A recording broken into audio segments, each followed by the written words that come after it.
Hello once again, everyone. My name is Ken Jobst, and you are with the Generations Bible Study class coming to you from St. Stephen Church in Louisville, Kentucky.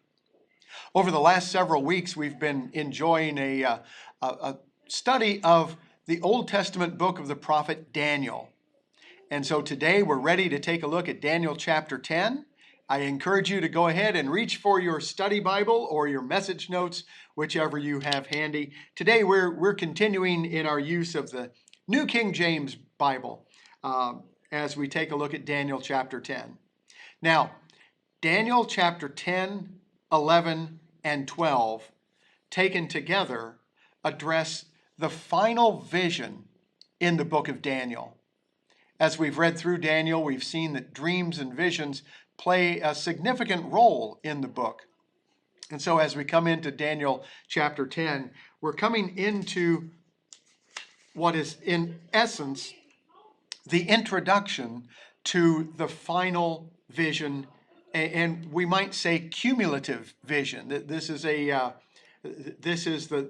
greatest vision in the book of Daniel. But chapter 10 is the introduction to that vision. Chapter 10 sets us up. So let's turn our attention now to Daniel chapter 10. We're going to take a look at these first 3 verses. In the 3rd year of Cyrus, king of Persia, a message was revealed to Daniel, whose name was called Belteshazzar. The message was true, but the appointed time was long, and he understood the message and had understanding of the vision. In those days, I, Daniel, was mourning 3 full weeks. I ate no pleasant food, no meat or wine came into my mouth, nor did I anoint myself at all till 3 whole weeks were fulfilled. Now let's pause right here. This gives us a little bit of a staging for what's going on. By the way, if we were going to outline this chapter, which I think is a very good practice, and it's a practice that helps us kind of sharpen our Bible study skills, when you take a look at a chapter in the Bible, see if you can't create an outline for the chapter. So if we were to sit down and outline Daniel chapter 10, we would begin with the general heading for Daniel chapter 10, but the first Roman numeral 1 would be verses 1 through 3, which would consist of the setting. Here's where and when all of the action is taking place. So what is the setting? Well, we're given a temporal setting here. It's in the 3rd year of Cyrus, king of Persia. Now, interestingly, when we take a look at Daniel chapter 1, verse 21, we see that Daniel is a part of like the royal court up until the 1st year of Cyrus, king of Persia. So Daniel is, well, we might say he's, I don't know if we can say this, but I think the closest analogy that we have is the notion that Daniel is retired. You know, he's perhaps not active in the governing life of the wise men and the counselors in the palace, because it says that he fulfilled that role up until the 1st year of Cyrus, king of Persia. Here, now it's the 3rd year of Cyrus, king of Persia. And Daniel is an old man. He's elderly. He's in his upper 80s by this time. But this gives us a time stamp. This gives us an opportunity to see that that Daniel has been a part of 4 administrations, right? And over 3 different empires. So, you know, if you count the Medes and the Persians as 2 separate ones. So he's been under the Babylonians, he's been under Darius the Mede, and now we've got Cyrus, king of Persia. So he's let me tell you, he's like the Cal Ripken of prophets. He just keeps on going, consecutive games played. Now, it is interesting to me, though, that in verse 1, in the 3rd year of Cyrus, king of Persia, a message was revealed to Daniel. So watch, even though he's retired from active service in the palace, God is still using him. I'm not sure you're ever allowed to retire from God using you, right? So even though he has,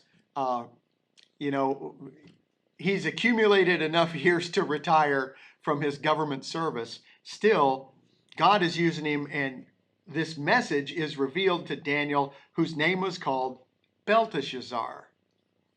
Now it's interesting, he's still being referred to by his Babylonian name.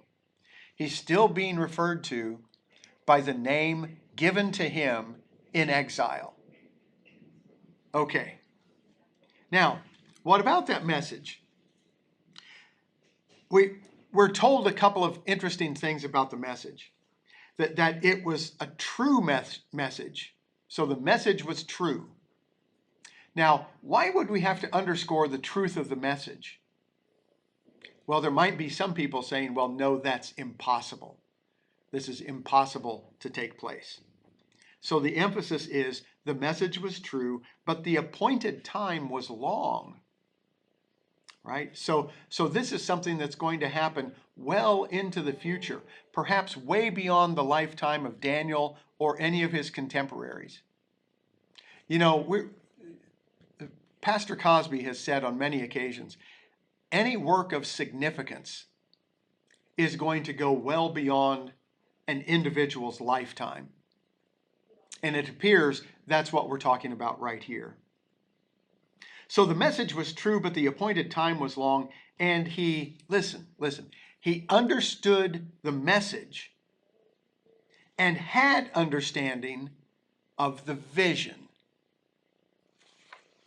Okay, now I know it sounds like they're saying the same thing twice, that he understands the message and he understands the vision. No, watch. It's much more subtle than that. That he understands the message, which is to say Daniel gets it. He understands the major message of what this prophecy is going to be. But he also has understanding of the vision. So he understands the content, he understands the meaning, but he also has an understanding of the vision, which is the mechanics of how the message is delivered. So Daniel's doubly blessed here. It's not that Daniel needs anyone to interpret the message. Daniel is able, well, as we're going to see, the angel comes along. I'm getting ahead of myself, but the angel is going to come along to shepherd Daniel through this. Let's continue in verse 2. In those days, I, Daniel, was mourning 3 full weeks. I ate no pleasant food, no meat or wine came into my mouth, nor did I anoint myself at all till 3 whole weeks were fulfilled. Now, I want to continue because this is going to give us important context. Now, verse 4. On the 24th day of the 1st month, I was by the side of the great river, that is, the Tigris. Okay, verse 4 gives us more very important information about what's going on here. So, how long has he been fasting? 21 days. Verse 4 sets the time for us as the 24th day of the 1st month. Now, once again, the Hebrew calendar did not start in January. The Hebrew calendar started in the spring. So the 24th day of the month, and he's been fasting for 3 whole weeks. So he's been fasting since, the 3rd day of the month. Now, what goes on during that time of year? Right? What goes on in the first month of the Jewish calendar? Well, it's Passover. And Passover is a celebration of God's delivering his people from oppression in Egypt. So that's the celebration. Listen, it's a celebration of God's deliverance. It's the Passover celebration. It's the celebration that identifies the people as a nation. It's a feast rather than a fast. Now, had this been around the time of the Day of Atonement, then fasting would have been completely appropriate. But what's going on here is during a time of otherwise celebration. Here's Daniel fasting. He eats no pleasant food, no meat or wine, right? Now wait a minute. Let's go back to chapter 1. You know, you've heard about Daniel fasts, that sort of thing. And in chapter 1, the situation was the king was inviting Daniel, Shadrach, Meshach, and Abednego to eat at the king's table and to be eating food that would have been considered non-kosher, thereby defiling themselves. Here, in chapter 1, they ask the person in charge of the eunuchs, can we have this little experiment where we're just going to eat vegetables, and if at the end of 10 days, if we don't look as good as the other guys, then we'll deal with that at that time. Daniel does the Daniel fast, which was eating vegetables, as a demonstration to the master of the eunuchs and a demonstration to the leadership that staying faithful to their God was important. Okay, this right here in Daniel chapter 10, verse 3, this is telling us that Daniel did not live a life of the Daniel fast. That the fast that he did in chapter 1 was for a particular purpose and for a designated period of time. In verse 3, where it says, I ate no unpleasant food, no meat or wine came into my mouth, that's significant because Daniel had previously eaten pleasant food. He had eaten meat. He had had wine. So as evidence of his fasting in chapter 10, he has set those aside for the time. Now, as we said, Daniel, right, is fasting at an unusual time. Why, Daniel, are you fasting during a time of celebration, during a season of beginnings, right? Oh, okay. That's a good question to ask. And then we're going to see how this unfolds as we receive the rest of chapter 10 and as we take a look at, the vision itself in chapter 11. Now, verse 4 also says, as I was by the side of the great river, that is the Tigris, I lifted my eyes and looked, and behold. Now, once again, we have both a time stamp and a location stamp. Daniel is by the Tigris River. And it's interesting to me, different things kind of fire in my head, in my, synapses fire. And I see that he's at the Tigris River. When was the last time we were talking about the Tigris River? Maybe not the last time, but when's a significant time that the Tigris River is mentioned in the Bible? Well, in the book of Genesis, right? Genesis chapter 2, verses 10 through 14, we get a mention of the Tigris River, and it's in relationship to the Garden of Eden. All this I find fascinating, right? Okay, from Genesis chapter 2, verse 10 through 14, from Eden, a river flowed out to water the garden. Then it divided into 4 rivers. The first one is the Pishon River, that flows through the land of Havilah, where pure gold, rare perfumes, and precious stones are found. The second is the Gihon River that winds through Ethiopia. The Tigris River that flows east of Assyria is the third, and the fourth is the Euphrates. Okay, well, Pastor Ken, so what, right? Okay, here's the thing. Watch what's going to happen. I want you to remember where this is. This is in the Garden of Eden. What happens in the Garden of Eden? Who's in the Garden of Eden? Right? Adam and Eve are in the Garden of Eden. But who else is in the Garden of Eden? The Garden of Eden was where God anthropomorphically, right, was pleased to walk in the cool of the day. So God was in the Garden of Eden. Now, verse 5, I lifted my eyes and looked, and behold, a certain man clothed in linen, whose waist was girded with gold of Uphaz. His body was like beryl, his face like the appearance of lightning, his eyes like torches of fire, his arms and feet like burnished bronze in color, and the sound of his words like the voice of a multitude. Wow.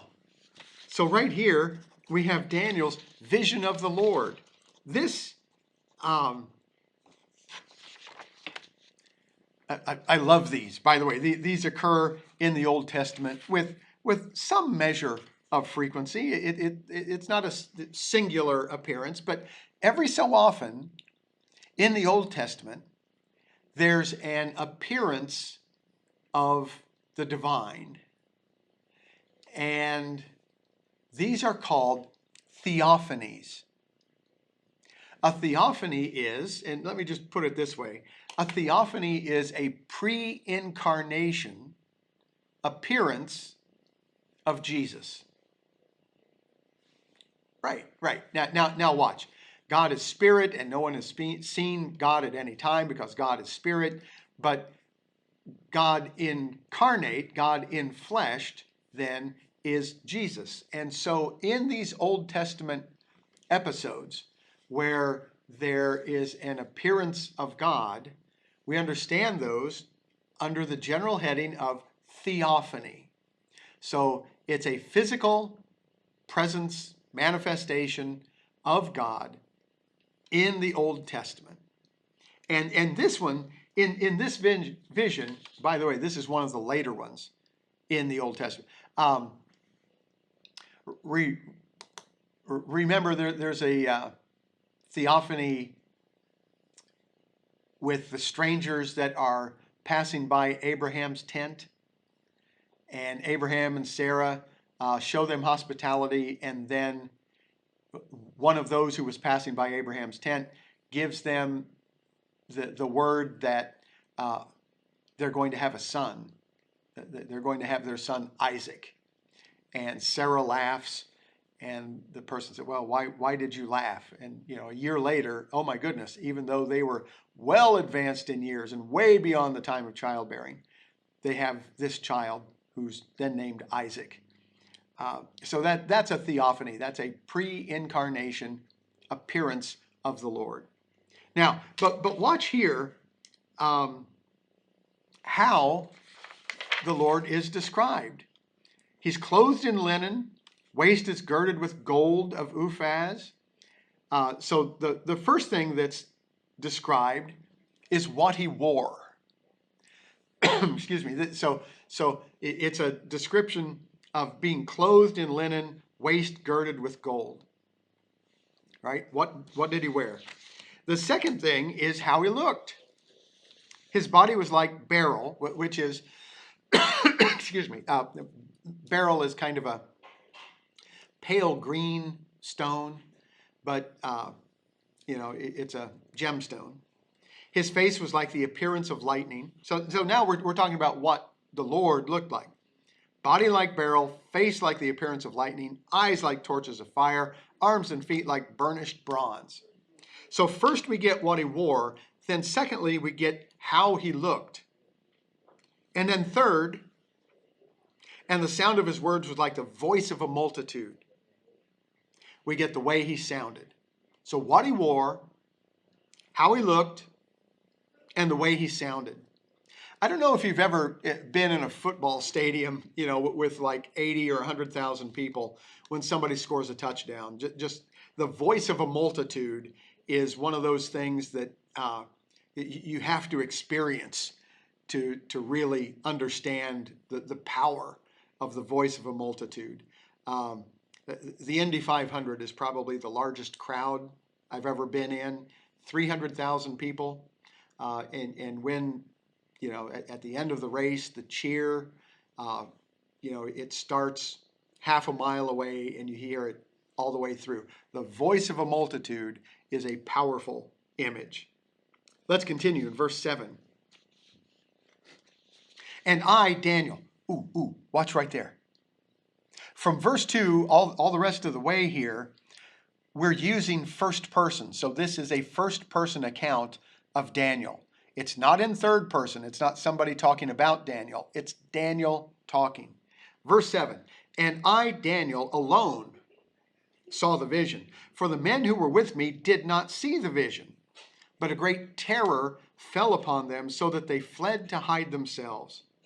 Therefore, I was left alone when I saw this great vision, and no strength remained in me, for my vigor was turned to frailty in me, and I retained no strength. Yet I heard the sound of his words, and while I heard the sound of his words, I was in a deep sleep on my face, with my face to the ground. A couple of things worthy of mention here. First of all, remember, it's only Daniel gets the vision. There's other people around, but they don't see the vision. They don't see the vision, but terror falls upon them and they run away to hide. So the vision is for Daniel, right? Not everybody's going to see what the Lord reveals to you. Not everybody's going to see it. And that's a particular aspect about what God has for you is for you. Don't look to others around you always to confirm what it is that God's calling you to do. Because God bless them, you might love them, right? But they just can't see. And it's not the fault of theirs. They can't see, they're not supposed to see it because it's not their vision. So, right, Daniel's the only one that sees. And then, secondly, look at the words that are used to describe how Daniel is impacted by this vision. Verse 8 says, first of all, he's left alone, right? Not everybody's going to see the vision. Daniel's left alone. And it can be a lonely thing to be obedient to God. He's left alone, and no strength remained in him. His vigor was turned to frailty. He retained no strength. Right? Because when we are weak, he is strong. Right? If we felt strong, we would probably take all the credit for what God is doing in our lives. So God chooses the weak things to confound the strong. Verse 9. Yet I heard the sound of his words, and while I heard the sound of his words, I was in a deep sleep on my face with my face to the ground. So watch. There's an emphasis on the humanity of Daniel. That is his frailty, the necessity of human beings to sleep. And sleep is a state in which you're not responsive. You can't defend yourself. You're vulnerable when you're asleep. You're vulnerable when you are frail, when you don't have strength. Verse 10, suddenly a hand touched me, which made me tremble on my knees and on the palm of my hands. Once again, emphasizing Daniel's humanity. And he said to me, O Daniel, man greatly beloved, understand the words that I speak to you and stand upright, for I have now been sent to you. While he was speaking this word to me, I stood trembling. Right? Understand, and this is emphasized for the last several verses, the frailty of Daniel. Now, yeah, okay, I get it. He's 80-something years old. But his frailty and lack of strength as a human being. But watch, the first message, the first thing that comes out of the mouth of, of the Lord in this theophany, the first thing said is, "Oh Daniel." The first thing said is personal, that he's being called by his name. What name is he being called by? He's being called by his Hebrew name. God is my strength. Right? Because he's lost his strength all around. But God is my strength. Daniel. The whole purpose for his name is right here. God calls him Daniel. What were other people calling him? Verse 1 says, Belteshazzar. Right? Daniel, whose name was called Belteshazzar. God does not address him by his exile name. God addresses him by his Hebrew name. Oh, Daniel. So after saying his name, what does the Lord say? Man greatly beloved. Whew. Okay, that right there is some powerful stuff. When the Lord appears, calls your name, and calls you, it would have been enough to say beloved. But he says greatly beloved. Oh, wow. Oh, Daniel, man greatly beloved, understand the words that I speak to you and stand upright, for I have now been sent to you. While he was speaking this word to me, I stood trembling. Man, okay. So there's a little ambiguity here, isn't there? Is it an angel? Is it a theophany? Or does it matter? Right? So, verse 12. Then he said to me, do not fear, Daniel. So speaks his name, right? Here's how it's going. Speaks his name, says you're greatly beloved, and then says, do not fear. Then uses his name again. Do not fear, Daniel. Now listen. This I love this. For from the first day that you set your heart to understand and to humble yourself before your God, your words were heard. And I have come because of your words. But the prince of the kingdom of Persia withstood me 21 days. Now, I want to stop right here. We're talking about an angel, right? We're talking about an angel here. The angel comes to Daniel, brings him the message that the Lord has sent, comes to Daniel and says, from the very first day that you set your heart to understand, your words were heard, and I came because of your words. How long has Daniel been praying and fasting? 3 full weeks, right? 21 days is 3 full weeks. Verse 13, the angel tells Daniel, but the prince of the kingdom of Persia withstood me 21 days. So there's a correspondence between the prince of the kingdom of Persia withstanding this angel and Daniel's prayer, which was in effect summoning the angel. By the way, the prince of the kingdom of Persia, here we're not talking about a human prince. We're talking about a supernatural, spiritual warfare situation. So God has answered prayer. God has answered the prayer and sent the angel, and the angel for 3 weeks was hindered by the prince of the kingdom of Persia. Verse 13, But the prince of the kingdom of Persia withstood me 21 days, and behold, Michael, one of the chief priests, Michael, one of the chief princes, came to help me, for I had been left alone there with the kings of Persia. Now I have come to make you understand what will happen to your people in the latter days. For the vision refers to many days yet to come. Now, okay, this I find absolutely fascinating. We're talking about a situation where God has sent this angel. Once again, it's unclear whether at the beginning in verses 4 through 6, if we're talking about the angel or if we're talking about the Lord, but then it becomes clear that this is an angel. And the angel has come in response to the prayer that Daniel has lifted up. Remember, angels are messengers. Prayer is a message. So the response to the prayer Daniel lifted up, for 21 days, this angel has been on his way to minister, but the angel has been hindered by the prince of the kingdom of Persia, which is a supernatural force, right?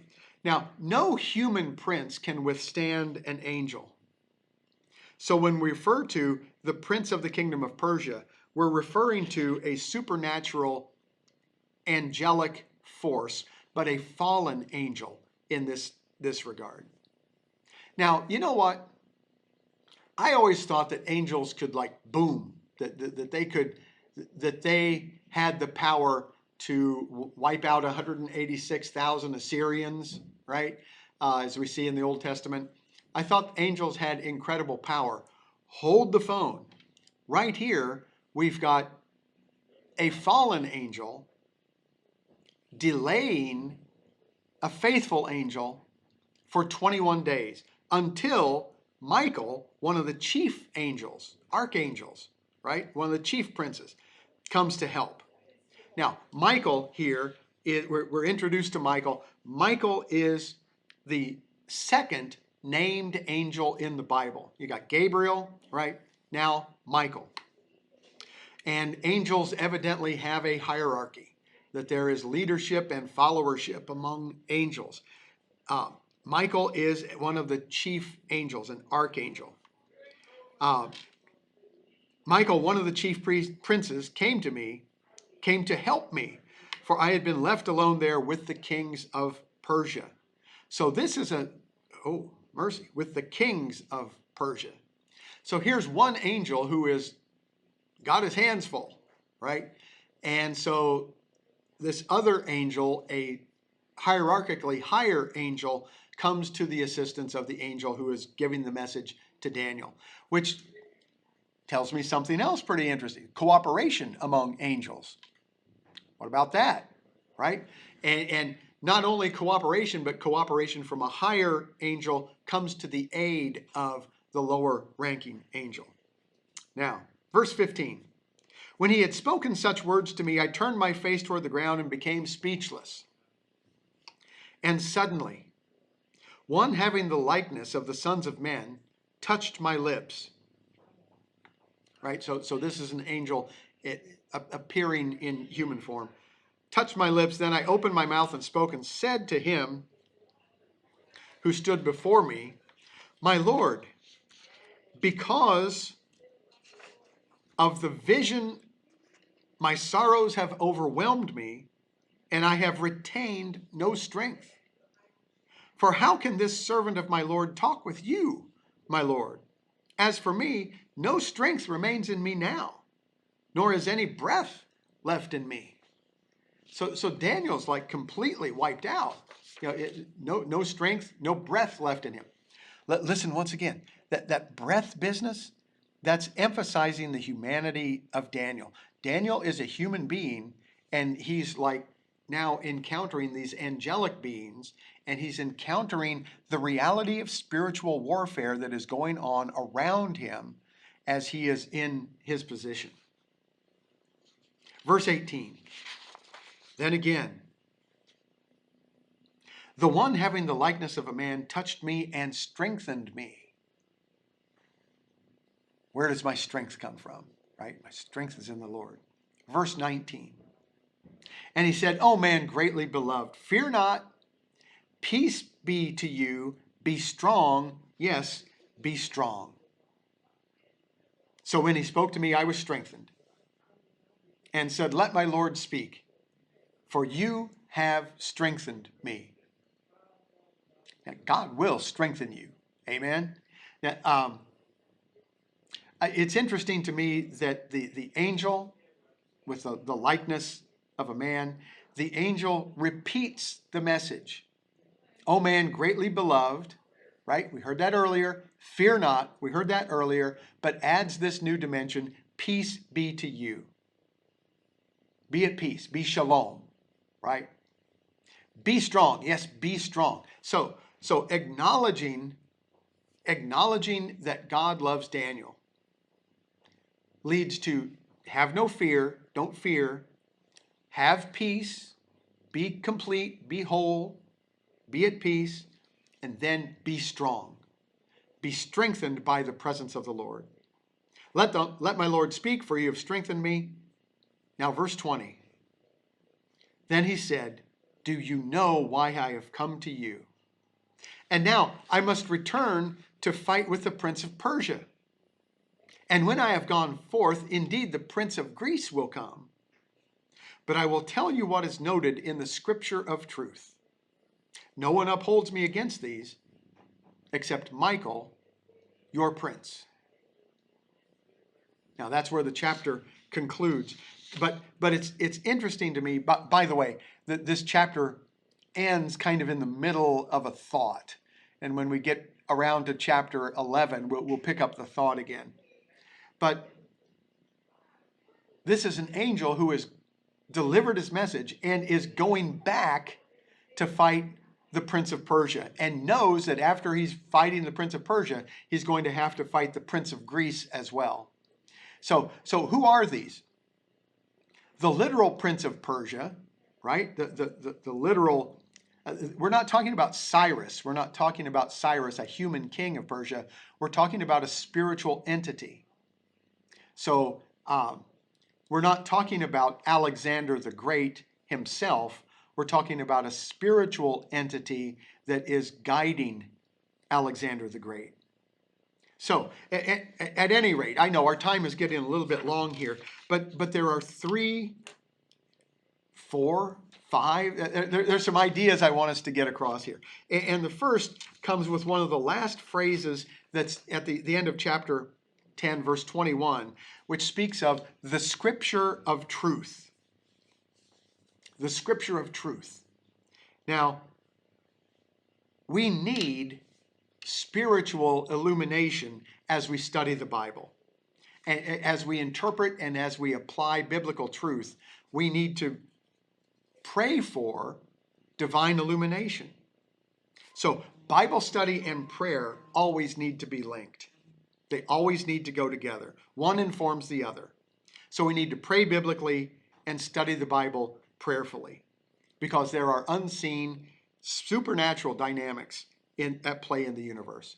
Now, finally, 3 takeaways. Number 1, please bear in mind the reality of spiritual warfare.